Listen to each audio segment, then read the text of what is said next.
Part 1, Mark Ciavarella, Kids for Cash. The courtroom in northeastern Pennsylvania was small, quiet, and unremarkable. Wooden benches lined the walls. Fluorescent lights hummed overhead. Parents sat stiffly beside their children, believing they were entering a place designed to correct mistakes, not destroy futures. At the front of the room sat a judge in a black robe, his posture rigid, his expression unreadable. To the community, he represented discipline.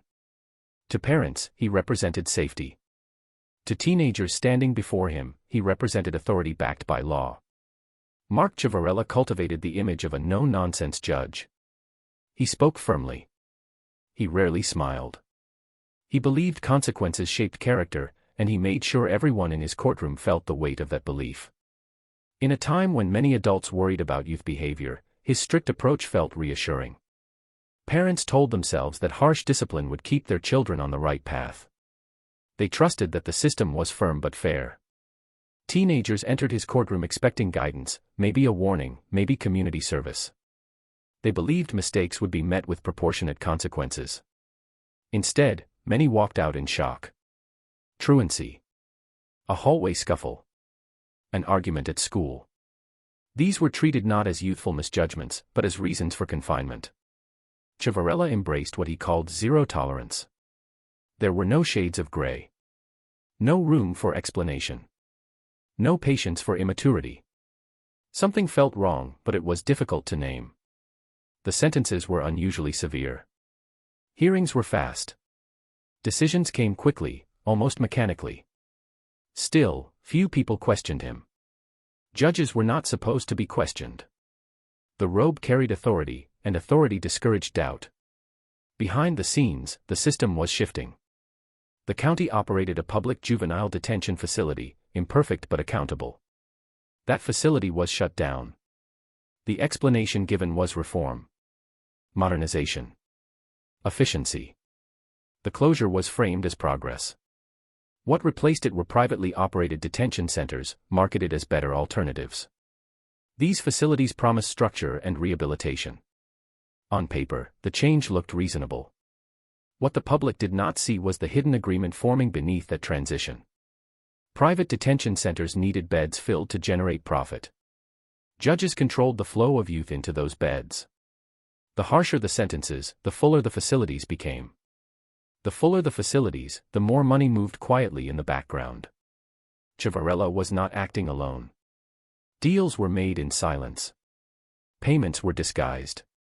Money was routed through shell companies and mislabeled income streams. The system rewarded severity. Each additional child sent away meant another financial incentive fulfilled. Justice was no longer the goal. Volume was. Inside the courtroom, the human cost was immediate. Hearings lasted minutes. Some teenagers stood alone without legal representation. Parents barely had time to understand what was happening before decisions were finalized. Children were removed from the room and placed into custody for offenses that once carried warnings or counseling. The shock on parents' faces became a familiar sight. Young people as early as pre-teen age were sent away. Their school years were interrupted. Their sense of safety fractured. Many struggled to understand why the punishment felt so absolute. There was no space to explain context, no opportunity to learn from mistakes. The courtroom had become a conveyor belt. For years, the pattern continued. Complaints surfaced quietly. Defense attorneys noticed the unusually high detention rates. Advocacy groups raised concerns. Families whispered to one another about how quickly lives were being altered. Still, the machine moved forward. It took outside scrutiny to slow it down. Federal investigators began to notice financial inconsistencies tied to the private detention facilities. Paper trails did not align. Payments did not make sense. The investigation widened. Financial agencies followed the money. Law enforcement examined case records. The story that emerged was impossible to ignore. The scale was staggering. Millions of dollars had been exchanged. Thousands of cases were compromised. Juvenile convictions were overturned in mass reviews because the process itself was corrupted. What was once presented as tough justice was revealed as a business model built on punishment. When Ciavarella was finally held accountable, the courtroom dynamic reversed. The men who once decided the fate of others now stood to hear his own sentence. The judgment reflected not only financial wrongdoing but the harm inflicted on an entire generation. Years of confinement were imposed, ensuring he would likely never regain freedom. The aftermath extended far beyond one individual. Families struggled to repair emotional damage. Young adults carried trauma into their futures. Trust in the juvenile justice system was deeply shaken. Reforms were introduced to ensure legal representation for minors and stricter oversight of detention decisions. These changes came too late for those already affected. The courtroom that once symbolized order had functioned as a pipeline. Childhood had been processed as currency. Discipline had been weaponized. Authority had been sold quietly, one sentence at a time. The legacy of this case raises an uncomfortable question about how easily power can be redirected when oversight fails. When trust is assumed instead of earned, damage can spread silently. Justice depends not only on laws, but on the integrity of those chosen to enforce them. What part of this story do you think mattered most to the families who lived through it, and how should accountability look when authority is abused this deeply? The next part reveals the architect who made this system possible from behind the scenes, and how quiet control can be just as destructive as open judgment. Part 2, Michael Conahan. Michael Conahan did not command attention the way other judges did. His presence was calm, reserved, and deliberate. He did not dominate the courtroom or deliver dramatic lectures from the bench. In fact, many people rarely saw him presiding over hearings at all. To the public, he appeared distant, almost administrative. That distance made him seem harmless. It also made him invisible. While other judges were judged by their sentences and courtroom demeanor, Conahan operated in offices and meetings. His authority did not come from how loudly he spoke, but from what he controlled. Budgets. Contracts. Approvals. The machinery behind the justice system moved through his hands quietly. That was where real power lived. As president judge, Conahan held a position few people truly understood. He oversaw financial decisions, facility funding, and contractual relationships tied to the juvenile justice system. He had influence over where young offenders were housed, how resources were allocated, and which institutions received support. These decisions did not happen in open court. They happened behind closed doors, framed as administrative necessity. The public assumed these choices were routine. Oversight of aging facilities. Cost efficiency. Modern reform. When the county-run juvenile detention center was defunded, the explanation sounded reasonable. The facility was described as outdated and inadequate. The closure was presented as progress, not removal. Few people questioned it, because administrative decisions rarely trigger public alarm. What replaced the public facility were privately operated detention centers. They arrived with polished language and promises of better outcomes. These facilities required contracts, funding streams, and guaranteed occupancy to remain profitable. Conahan was positioned perfectly to make that happen. He did not need to sentence a single child himself. He only needed to eliminate alternatives. By removing public options, he narrowed the system. By approving private contracts, he redirected flow. Once those pathways were set, the outcomes became predictable. Children entering the juvenile justice system had fewer destinations available. The structure ensured they would be sent where profit depended on occupancy. This is where the system became deliberate. Conahan did not hand down harsh sentences. He did not scold teenagers or rush hearings. Instead, he created an environment where harsh sentencing became necessary to sustain the infrastructure he helped design. The courtroom hammer belonged to another judge. Conahan designed the anvil. The relationship between Conahan and Mark Ciavarella was complementary. Ciavarella delivered the sentences. Conahan ensured there was somewhere lucrative for those sentences to land. One operated in plain sight. The other worked behind the curtain. Remove either role, and the scheme would collapse. Together, they formed a complete circuit. Money moved quietly. Payments were disguised as legitimate income. Consulting fees. Rental arrangements. Shell companies. The transactions were structured to avoid attention. On paper, they looked technical. In reality, they were rewards tied to a system that converted juvenile confinement into revenue.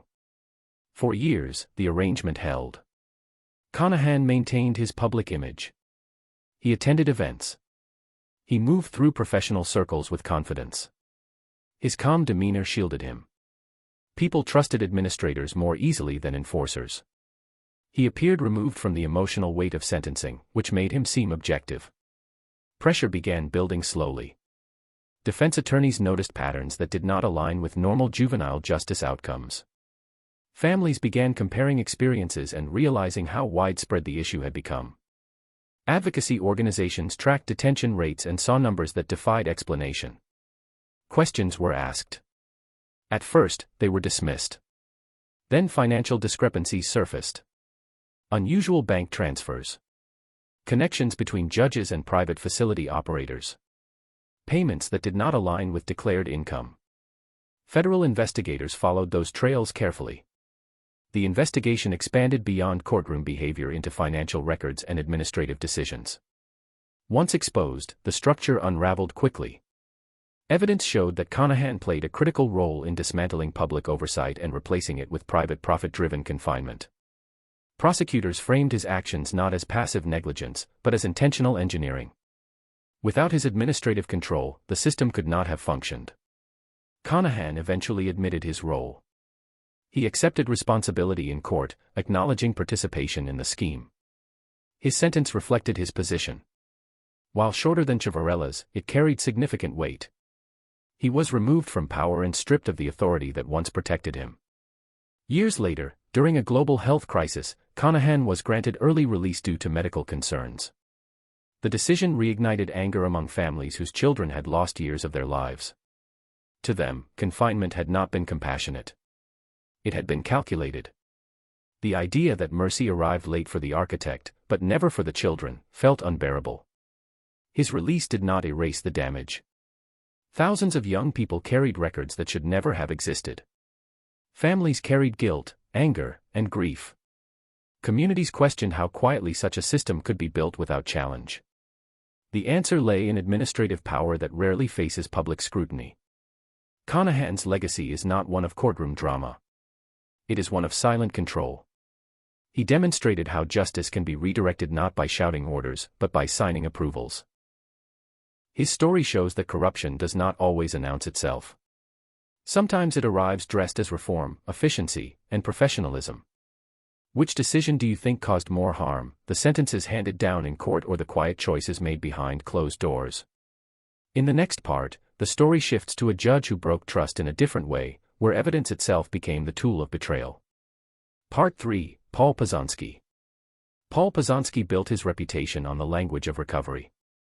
In Washington County, his courtroom was known as a place where people struggling with addiction were offered structure instead of simple punishment.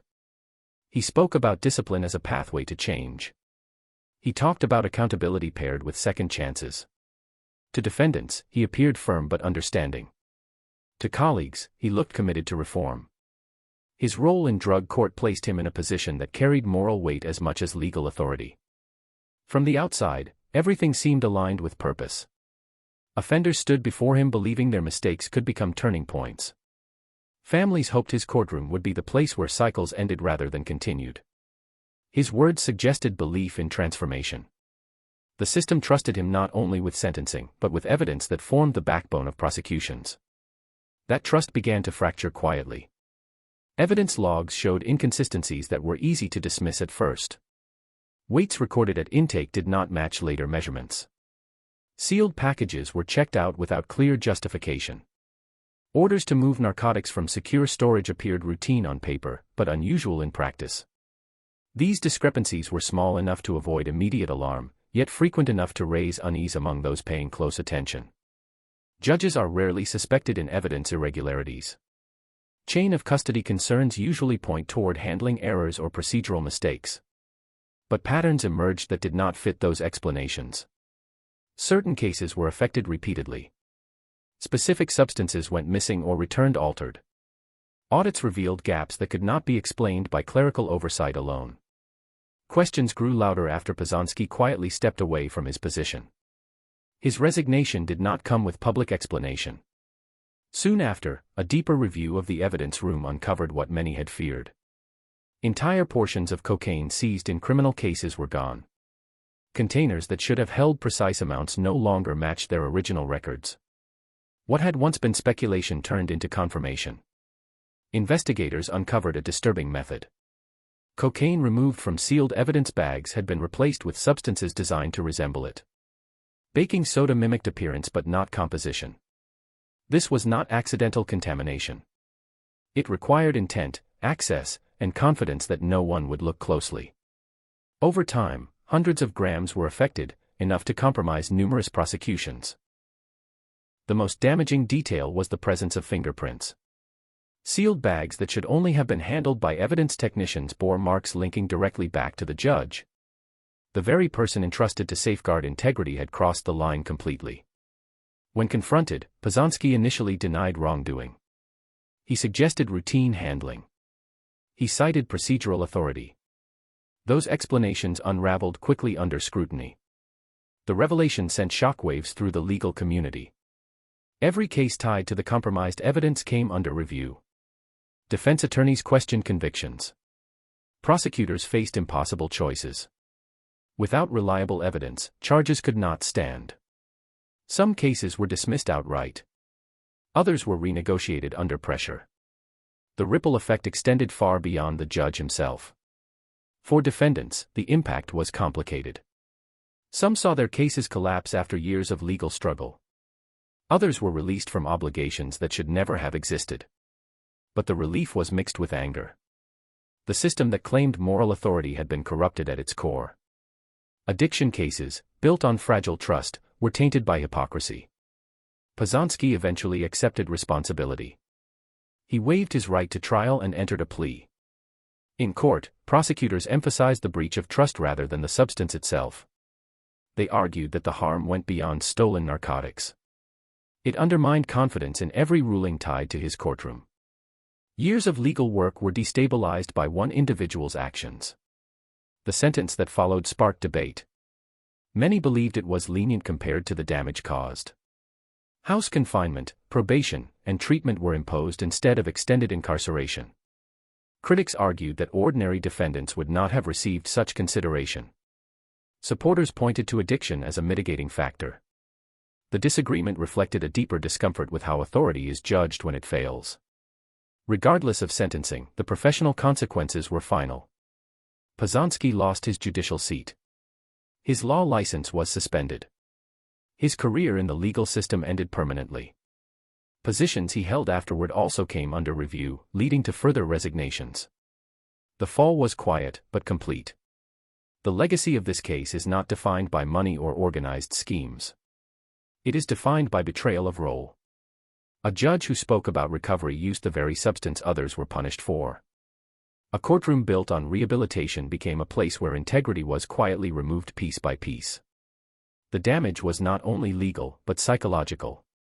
Imagine standing in drug court, believing the judge understood your struggle, only to learn he was secretly abusing the same evidence used against you.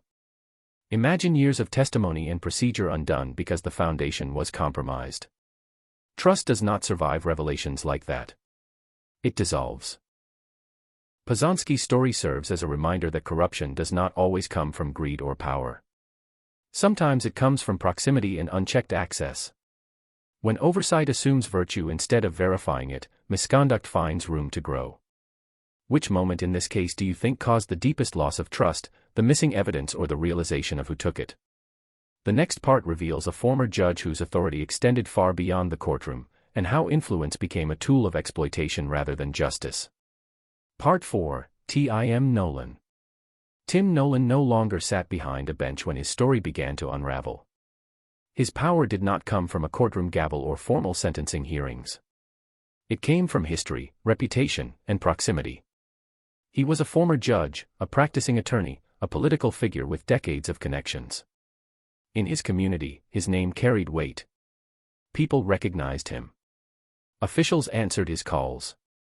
That recognition created an assumption that he was untouchable. After leaving the bench, Nolan did not fade into private life. He remained visible in politics, law, and local influence. He chaired campaigns. He attended meetings where decisions were shaped. He moved comfortably between institutions meant to protect the public. To many, he looked like a man who understood the system better than anyone else. That understanding became his leverage. The people he targeted rarely had power of their own.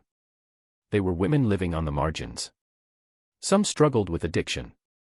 Some lacked stable housing. Some were already entangled in legal trouble and terrified of making one wrong move.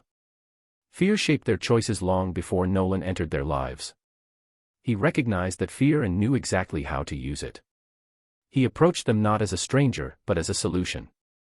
He offered help when no one else did. Money for rent. A place to stay. Assistance with legal issues. Each offer came wrapped in reassurance. He presented himself as someone who could make problems disappear. His past as a judge made those promises sound believable. Behind those offers was a threat that was often implied rather than spoken. Jail. Probation violations. Court consequences. Nolan understood how deeply the justice system frightened people who had already been burned by it. He let them believe that refusal would place them back in danger. The power imbalance was absolute. Sex was framed as a transaction. Protection in exchange for compliance. Safety in exchange for silence. For victims, there was no clear line where consent could exist. They believed saying no would cost them freedom, housing, or survival. Saying yes felt like the only option left. The abuse did not rely on physical force alone. It relied on fear, dependency, and manipulation. For years, this pattern stayed hidden. Victims were isolated from one another. Many believed they were alone. Some blamed themselves. Others believed no one would ever believe them against a former judge with political backing.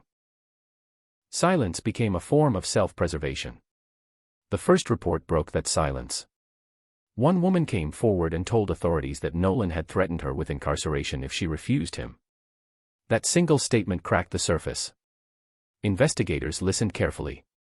Instead of dismissing it, they asked more questions. Names surfaced. Patterns emerged. As detectives followed leads, more women stepped forward.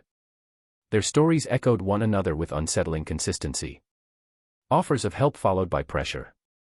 References to Nolan's connections. Warnings about consequences if they talked. What began as a single complaint expanded into a wider investigation. The scope shocked the community. Allegations stretched across multiple years. Victims described being manipulated during moments of extreme vulnerability. Some incidents involved individuals who were not legally adults at the time.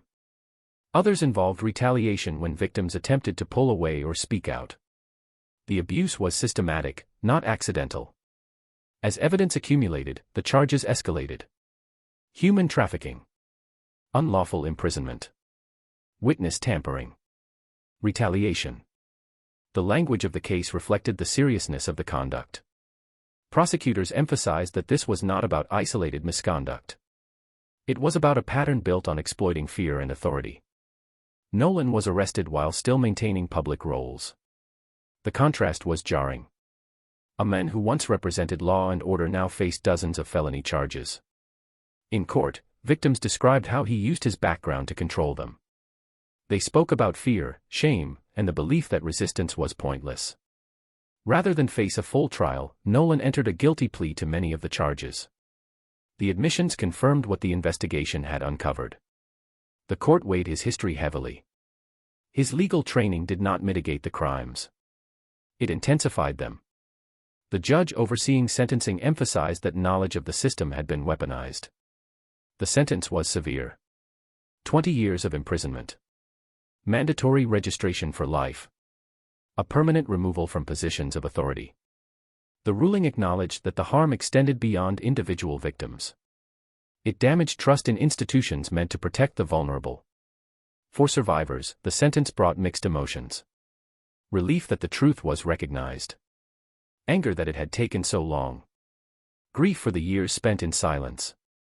Some spoke publicly about their fear of retaliation even after conviction. Others focused on rebuilding lives that had been shaped by coercion. Nolan's age at sentencing made one thing clear. There would be no return to public life. No quiet rehabilitation. No second chapter of influence.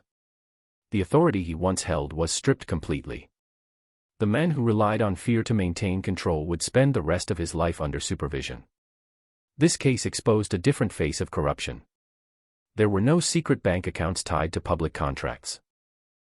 No paperwork disguised as reform. Instead, there was exploitation that thrived on personal power and social credibility. The harm was intimate, personal, and devastating. It also revealed how easily authority outside the courtroom can escape scrutiny. Once someone leaves the bench, oversight often fades. Titles change, but influence remains. Nolan demonstrated how past power can linger long after formal roles end, especially when communities continue to defer to reputation. Imagine being told that the person threatening you once decided who went to jail and who walked free. Imagine believing that resisting him would only make your situation worse. That fear explains why silence lasted so long. Tim Nolan's story is not just about a fall from status. It is about how unchecked influence can turn protection into control and assistance into exploitation. When trust is misplaced, the damage reaches far beyond the immediate victims. Which moment in this case do you think mattered most, the first victim speaking out or the point when the pattern became impossible to deny? In the next part, the focus shifts to a family court judge whose misuse of authority did not involve secrecy or intimidation, but a slow erosion of boundaries that reshaped lives quietly from the bench. Part 5, Dawn Gentry. Family court is one of the most fragile spaces in the justice system. Every decision reaches directly into private lives. Custody. Protection. Safety. The outcomes shape childhoods in ways that cannot be undone. People walk into these courtrooms already exhausted, afraid, and exposed. They expect neutrality. They expect restraint. Above all, they expect that personal power will never outweigh a child's best interest. Dawn Gentry entered this environment with confidence. As a family court judge in northern Kentucky, she held authority over cases involving abuse allegations, parental rights, and the futures of children who could not speak for themselves. From the outside, she appeared assertive and driven. To some, she looked like a rising figure in the legal system. Her courtroom carried the expectation of order and fairness. Inside that space, however, the lines between public duty and personal control began to blur. Staff members described an atmosphere that felt less like a court and more like a private network. Loyalty mattered. Alignment mattered. Those who questioned decisions or resisted informal expectations felt pressure almost immediately. Authority was no longer limited to rulings. It extended into relationships, careers, and personal boundaries. Employees reported being pushed beyond professional roles. Some were asked to support political efforts connected to the judge. Others felt pressured to assist with campaign-related activities during work hours. The distinction between public office and personal ambition grew thinner. Refusal was not treated as neutrality. It was treated as defiance. Lawyers practicing in her courtroom noticed similar patterns. Contributions and public support became unspoken expectations. Those who complied found smoother interactions. Those who did not worried about delays, unfavorable scheduling, or subtle hostility. In family court, where timing and tone can change outcomes dramatically, these pressures carried real weight. Appointments within the court raised further concern. Friends and allies were elevated into positions of influence. Critics described a culture where personal relationships mattered more than qualifications. The courthouse became a place where boundaries were flexible if loyalty was assured. For people who relied on the system for fairness, this erosion was deeply unsettling. Fear became part of the environment. Employees described worrying about retaliation if they spoke up. Careers built over years felt suddenly fragile. Attorneys whispered concerns to one another rather than risk open confrontation. The power imbalance was clear. One person controlled assignments, access, and influence within a system designed to be impartial. In family court, even small abuses of authority can have lifelong effects. Decisions about custody and protection shape who a child lives with, who they trust, and how safe they feel. When those decisions are influenced by personal alliances or pressure, the damage extends far beyond the courtroom. It follows families home. Complaints eventually reached oversight bodies. What began as isolated concerns grew into a broader picture. Investigators listened to testimony from former staff, attorneys, and others who described similar experiences. Patterns emerged. Pressure. Retaliation. Blurred boundaries. A leadership style that placed personal control above ethical restraint. The Judicial Conduct Commission opened a formal inquiry. This process moved slowly and deliberately, examining records, correspondence, and witness statements. Gentry denied wrongdoing. She framed the allegations as misunderstandings or politically motivated attacks. But the volume and consistency of accounts made dismissal impossible. Hearings revealed how deeply the culture had shifted under her authority. Witnesses described fear of professional consequences. They spoke about being pushed into roles unrelated to their duties. They detailed an environment where disagreement carried cost. The commission concluded that ethical standards had been violated repeatedly. The ruling was decisive. Dawn Gentry was removed from the bench. The decision emphasized abuse of power, lack of impartiality, and failure to uphold the responsibilities of judicial office. While no criminal charges were filed, the outcome was final in another way. Her judicial career ended completely. The removal sent a message through the legal community. Corruption does not always involve money or secret deals. Sometimes it appears as entitlement. Sometimes it grows through unchecked influence and the belief that authority excuses behavior. In this case, the harm was not hidden in bank records. It was embedded in daily interactions. For families who passed through that courtroom, the decision raised difficult questions. How many rulings were influenced by fear or favoritism? How many lives were quietly reshaped under pressure? Appeals and reviews followed, but outcomes could not always be reversed. The uncertainty itself became another burden. Former employees faced their own aftermath. Some considered legal action. Others chose distance, trying to rebuild careers without revisiting the experience. The courthouse moved on, but the memory of that environment lingered. Trust, once fractured, is slow to return. Gentry's fall illustrates how easily power can distort when accountability feels distant. Family court depends on restraint more than force. It requires humility, not dominance. When a judge confuses authority with control, the system stops serving those who need it most. This case stands as a reminder that misconduct does not need secrecy to cause harm. It can operate in plain sight, protected by silence and fear. Ethical failure in family court is especially damaging because the people affected have the least ability to protect themselves. Imagine placing your child's future in a courtroom where personal loyalty mattered more than impartial judgment. Imagine realizing too late that the environment was shaped by pressure rather than fairness. Those questions linger long after a judge leaves the bench. Which aspect of this case do you believe caused the most lasting harm, the pressure behind the scenes or the decisions made in open court? In the next part, the story turns to a judge whose rise was historic, and whose fall exposed how personal boundaries can unravel an entire career. Part 6, Tracy Hunter. Tracy Hunter's rise carried symbolic weight long before controversy followed her name.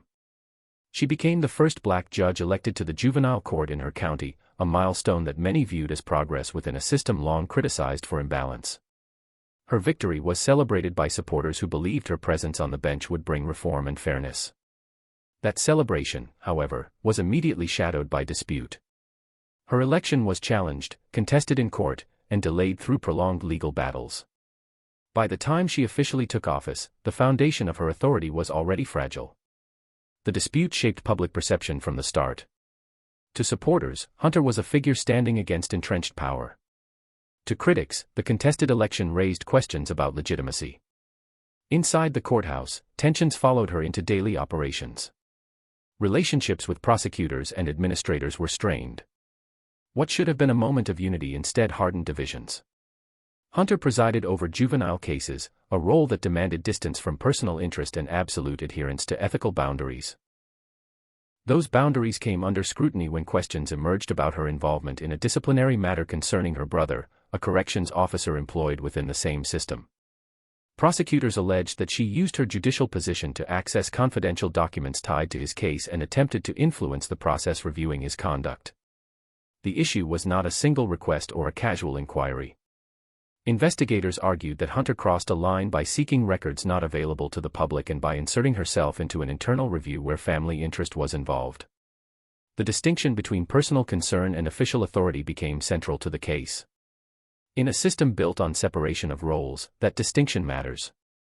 A grand jury returned multiple charges, including misuse of office and having an unlawful interest in a public contract. The trial drew intense attention. Supporters filled courtrooms and rallies formed outside. Hunter maintained that she was being targeted unfairly. She argued that her actions were routine and that the prosecution was driven by political and racial motives. Her defense framed the case as retaliation against a judge who challenged existing structures. Prosecutors presented a different narrative. They focused on documentation and testimony showing how access to restricted information had been obtained. Court employees described pressure to provide records. The jury weighed the evidence carefully. After deliberation, a verdict was reached on one count. Hunter was found guilty of a felony related to unlawful interest connected to her position. The remaining counts did not result in convictions and were later dismissed. The single conviction was enough to end her judicial career. She was removed from the bench and sentenced to incarceration for 6 months, followed by supervision. The sentence ignited debate. Some viewed it as accountability applied evenly. Others saw it as excessive or politically charged. The division mirrored the controversy that had followed her from the beginning. Years passed as Hunter pursued appeals and legal remedies. The conviction remained. When the time came for her to begin serving the sentence, the moment unfolded in full public view. In the courtroom, she refused to walk voluntarily as deputies approached. Officers lifted her and carried her out while supporters shouted. Cameras captured the scene and it spread quickly across media platforms. That image became symbolic. To some, it represented humiliation and overreach. To others, it showed the law applied without exception. The visual eclipsed legal nuance. The discussion shifted from statutes and evidence to emotion and identity. The courtroom, meant to resolve disputes quietly, became a stage for national debate. Hunter served part of her sentence and was released early under standard credit provisions. Her law license was suspended. She did not return to the bench. Even after release, she continued to assert that the case against her was unjust. For supporters, her story remained one of resistance. For critics, it remained a cautionary tale about boundaries and authority. What makes her case distinct is not financial gain or secret deals. It centers on influence and proximity. A judge's power exists precisely because it must be separated from personal interest. When that separation fails, even once, the consequences are severe.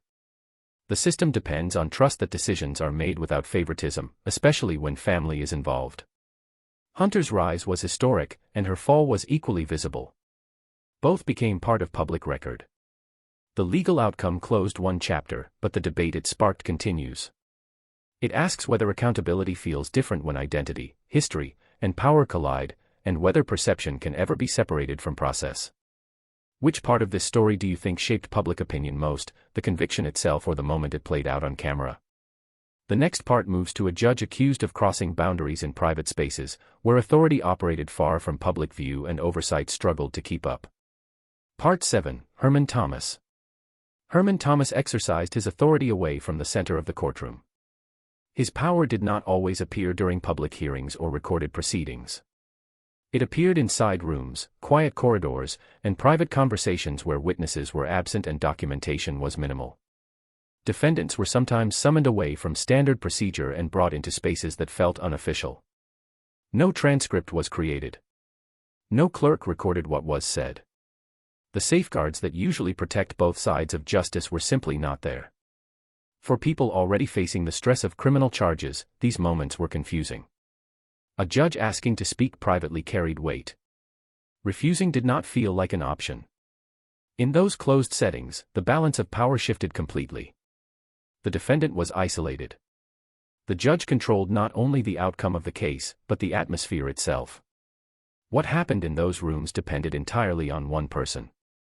Allegations later described conduct that crossed every expected boundary. Some defendants claimed they were physically struck under the pretense of discipline. Others said pressure was applied through fear rather than force. Promises of leniency were allegedly paired with demands that had nothing to do with the law. The message, according to multiple accounts, was consistent. Cooperation would bring relief. Resistance would bring consequences. These accusations did not come from a single source. They emerged over time, from different individuals who did not know one another. The similarities in their stories raised alarm. Private meetings. No witnesses. Offers tied to outcomes. The pattern suggested that authority had been transformed into leverage. When oversight bodies began examining the claims, the challenge became immediately clear. Much of the alleged conduct took place without records. There were no recordings. No written orders. The very secrecy that enabled the behavior now made it difficult to prosecute. Criminal cases require proof beyond doubt, and the evidence rested heavily on testimony from people whose credibility was often questioned because of their own legal situations. Ethics investigators, however, operate under different standards. They focus on conduct, patterns, and the preservation of trust in the judiciary. As complaints accumulated, the ethical case grew stronger even as the criminal case struggled.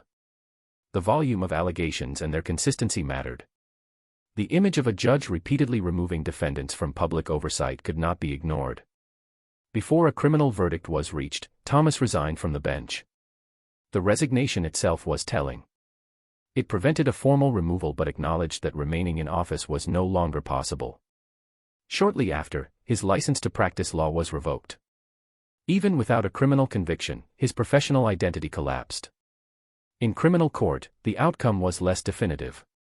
Charges were reduced or dismissed as proceedings moved forward. Jurors were asked to weigh testimony against the absence of physical evidence. Ultimately, the case did not result in a criminal conviction. For some observers, this outcome felt like failure. For others, it reflected the limits of the system when misconduct hides behind authority and silence. Yet acquittal did not restore trust. The loss of the bench and legal credentials was permanent. Thomas could no longer act as a judge or attorney. His name became associated not with rulings or precedent, but with unanswered questions. In public memory, the absence of a conviction did not equal vindication. The legacy of this case is defined by uncertainty. When power operates behind closed doors, clarity disappears. Even if the legal system cannot prove every allegation, doubt takes root. Defendants who passed through those private rooms were left wondering whether justice had ever been possible. Communities questioned how long such behavior could occur without detection. Trust in the judiciary depends on transparency. Proceedings are public for a reason. Records exist for a reason. When those safeguards are bypassed, the damage extends beyond any single case. It affects how people view the entire institution. Suspicion replaces confidence. Silence replaces belief. Thomas's story illustrates how authority can become most dangerous when it avoids visibility. No money trails were needed. No elaborate schemes were required. The setting alone created opportunity. A closed door was enough. The harm lay not only in what may have happened, but in the realization that it could happen without witnesses. Even years later, his name surfaces in discussions about oversight and accountability. The question is no longer whether he was found guilty in a criminal sense. The question is whether justice can survive when those entrusted with power are allowed to step outside the light. Which detail in this case do you think left the deepest shadow, the private meetings themselves or the system's inability to fully confront them? In the next part, the focus shifts to a judge whose authority was exercised in plain sight, where bias and control unfolded openly rather than behind closed doors. Part 8, Sherry Stevens. Sherry Stevens did not take envelopes of cash or funnel money through secret channels. Her authority operated in daylight, wrapped in procedure. That is what made it difficult to challenge and, for many, more dangerous. In her courtroom, the problem was not bribery. It was power exercised through discretion, timing, and tone. The outcomes felt predetermined long before arguments were heard. Attorneys and defendants described a consistent sense of imbalance. Motions from one side moved forward smoothly while others stalled. Objections were dismissed abruptly. Requests for consideration were met with impatience. Over time, a reputation formed that outcomes depended less on facts than on alignment. Bias does not need to announce itself to be effective. It only needs to repeat. Delays became a tool. Hearings were continued again and again without clear necessity. Weeks stretched into months. Months into years. For people waiting on resolution, the waiting itself became punishment. Families lived in limbo. Defendants carried uncertainty that seeped into work, housing, and health. Each delay weakened the ability to respond fully when the moment finally arrived. Procedure offered cover. Continuances could be justified. Calendars could be blamed. Yet the pattern remained. Cases that required urgency slowed. Time-sensitive evidence lost relevance. Witnesses moved away. Memories dulled. The longer a case lingered, the harder it became to contest what had already been framed. The courtroom atmosphere amplified pressure. The use of contempt authority loomed constantly. Lawyers reported being warned or sanctioned for minor disagreements. Defendants felt silenced before they spoke. The possibility of punishment for challenging the court created compliance. When authority signals intolerance for dissent, participation becomes risky. Closed hearings further narrowed visibility. Proceedings that might have benefited from public scrutiny were shielded. Access to information was limited. Decisions were made with fewer eyes watching. While closed sessions are sometimes necessary, their frequent use raised concerns about accountability. Transparency faded incrementally, not all at once. The psychological weight of this environment was heavy. People described feeling small and powerless. Self-represented defendants struggled the most. Without legal language or familiarity with court culture, they felt dismissed. Tone mattered. A single word or glance from the bench could communicate finality. In such settings, fairness is not only about rulings. It is about whether people feel heard. Appeals followed. Higher courts reviewed certain decisions and found procedural errors. Some rulings were reversed.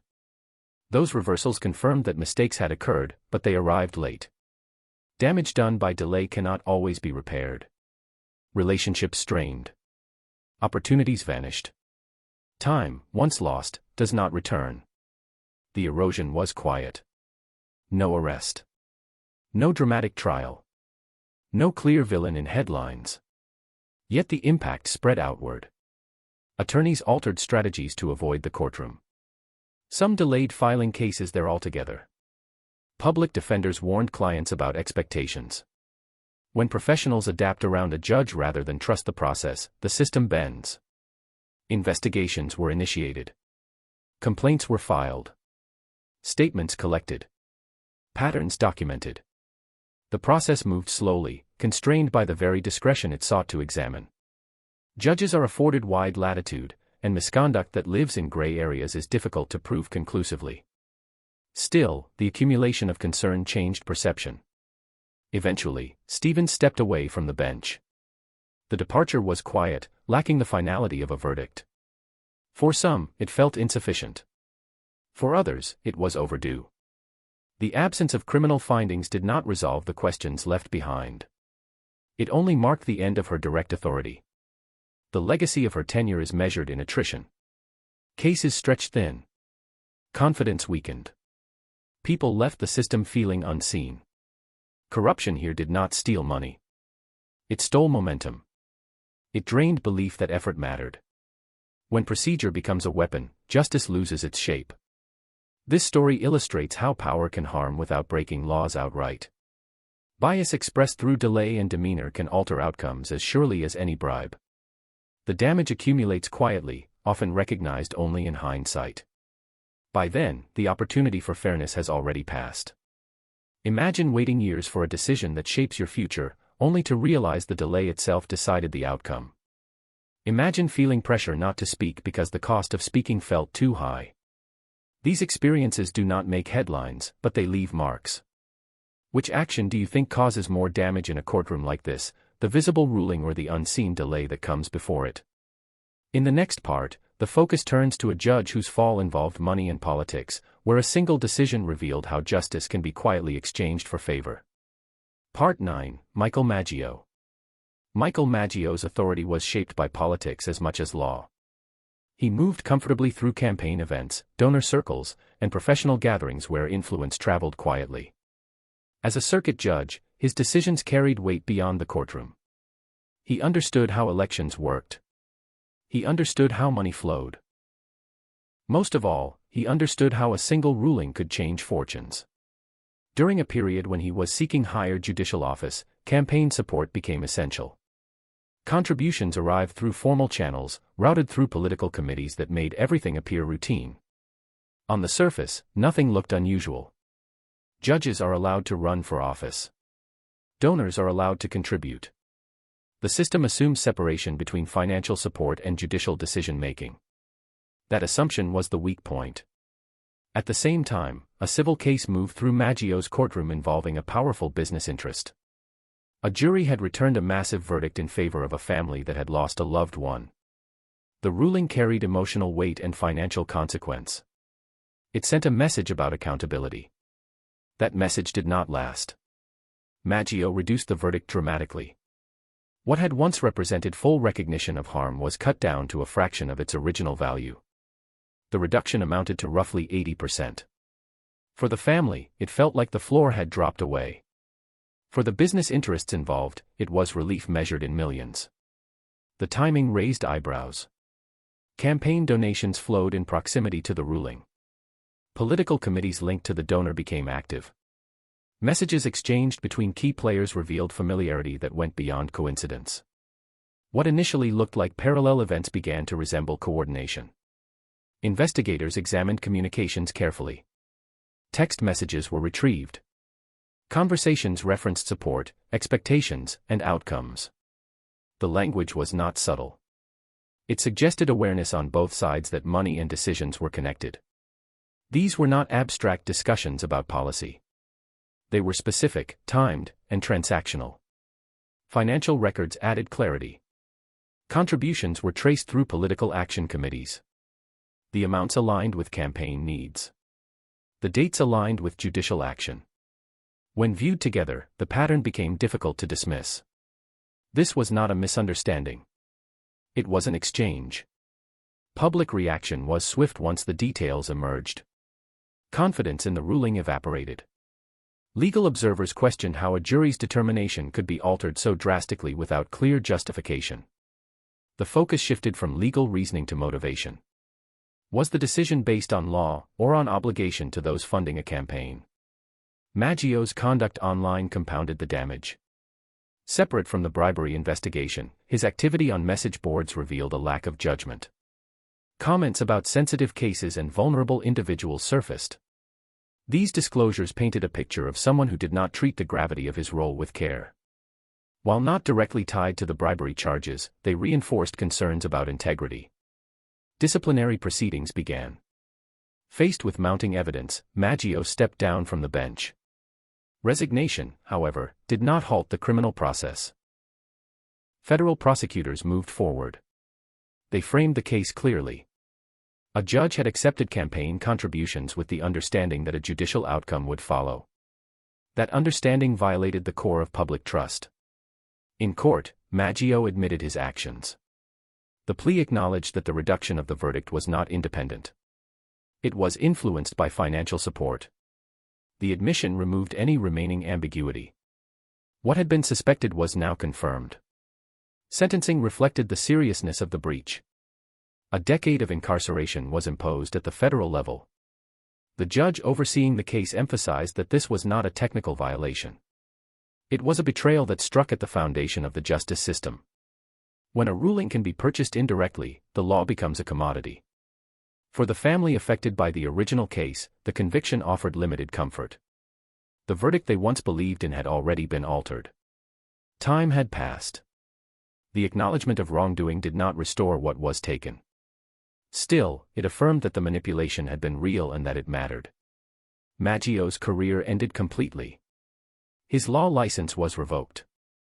His name became shorthand for a specific type of corruption, one that hides behind legitimate processes. Campaign finance. Judicial discretion.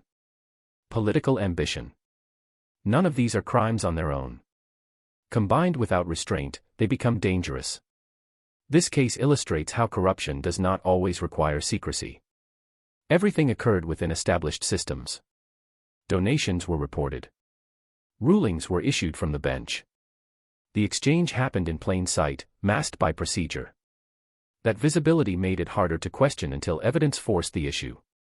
The damage extended beyond one courtroom. Public confidence in elected judges weakened. Calls for reform grew louder. People questioned whether justice could remain impartial in systems where judges must solicit financial support. The case became a reference point in debates about judicial elections and accountability. Imagine sitting through a trial, listening to evidence, trusting a jury's conclusion, only to see the result altered through connections you never knew existed. Imagine realizing that your loss was weighed against campaign needs and found negotiable. That realization lingers longer than any sentence. Which detail in this case do you think most clearly exposed the exchange, the messages that were written or the timing that could not be explained away?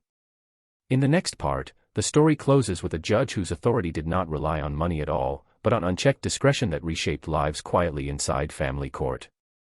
Part 10, John C. Roach Jr. Family court is a place where decisions do not fade with time. Custody orders shape childhoods. Guardianship rulings determine who speaks for those who cannot. These judgments do not pause while appeals move forward. They take effect immediately and follow families for years. In this space, authority carries irreversible weight, and restraint matters more than force. John C. Roach Jr. held that authority. As a family court judge, he presided over cases where emotions were already stretched thin. Parents arrived fearful of losing access to their children. Guardians argued over responsibility. Every ruling altered daily life. The expectation was clear. Neutrality above all. Process before preference. Over time, a different pattern emerged. Attorneys began to describe interactions that felt punitive rather than procedural. Questioning a ruling carried risk. Disagreeing openly invited tension. Some lawyers reported that advocacy itself became grounds for hostility. The message was subtle but persistent. Compliance was safer than challenge. Closed proceedings became frequent. Hearings that might have benefited from transparency were sealed or limited in access. While privacy is sometimes necessary in family matters, repeated use narrowed accountability. When decisions are shielded too often, explanation fades. For families affected, outcomes felt abrupt and unexplained. Bias was not announced.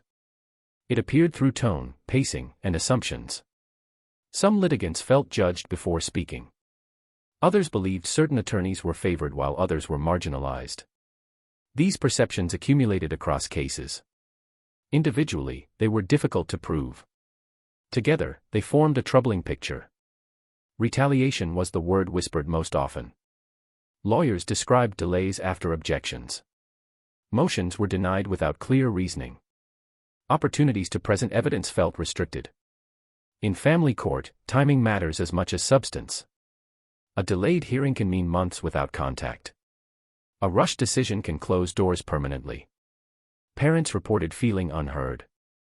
Some said recommendations from guardians or evaluators were dismissed without discussion. Others felt decisions were made off the record. Appeals followed, but the damage often preceded review.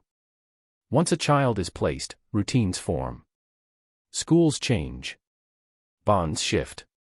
Reversal does not restore what was lost. Court staff also described pressure. An environment where questioning authority carried professional consequences. When internal checks soften, discretion expands. The system relies on people speaking up. Fear silences that mechanism quietly. Complaints reached oversight bodies. Attorneys filed concerns. Families shared experiences. The allegations focused not on money or bribes, but on fairness. On whether personal views had replaced neutral application of law. Investigations examined patterns rather than single rulings. The question was not whether one decision was wrong, but whether a method had taken hold. Roach was not charged with a crime. There were no dramatic arrests. No handcuffs. The absence of criminal proceedings did not end scrutiny. Ethical review continued. The accumulation of concern made one outcome unavoidable. Remaining on the bench was no longer sustainable. He stepped away from his position amid growing pressure. The departure was quiet. No courtroom scene. No public confession. For many families, the quiet ending felt incomplete. The rulings that shaped their lives remained. Appeals continued, but years had already passed. The impact extended far beyond one judge. Hundreds of families navigated consequences that could not be easily undone. Children adjusted to arrangements formed under questioned authority. Parents rebuilt relationships within limits set by past orders. The system moved forward, but with lingering doubt. This case illustrates a form of corruption that does not rely on money or secrecy. It relies on discretion without balance. On authority exercised without sufficient explanation. On power that assumes compliance rather than earning trust. In family court, that imbalance is especially damaging because the people affected are often the least equipped to defend themselves. When a judge controls access to children, restraint becomes a moral obligation. The law grants discretion to serve justice, not to replace it. When personal views influence outcomes, the line between judgment and bias dissolves. Even without criminal intent, harm follows. Roach's legacy is defined by absence. Absence of charges, absence of closure, absence of restored trust. The lack of a legal verdict did not answer the questions raised. It left families to carry uncertainty alongside outcomes they never chose. Imagine standing in a courtroom where every word matters, knowing the decision cannot be reversed in practice. Imagine believing that the process itself may be shaped by preference rather than principle. Those doubts linger long after proceedings end. Which element in this story do you believe causes deeper harm, the lack of transparency or the permanence of family court decisions? What comes next explores how all these cases connect, revealing what happens when authority across the system goes unchecked and silence becomes policy.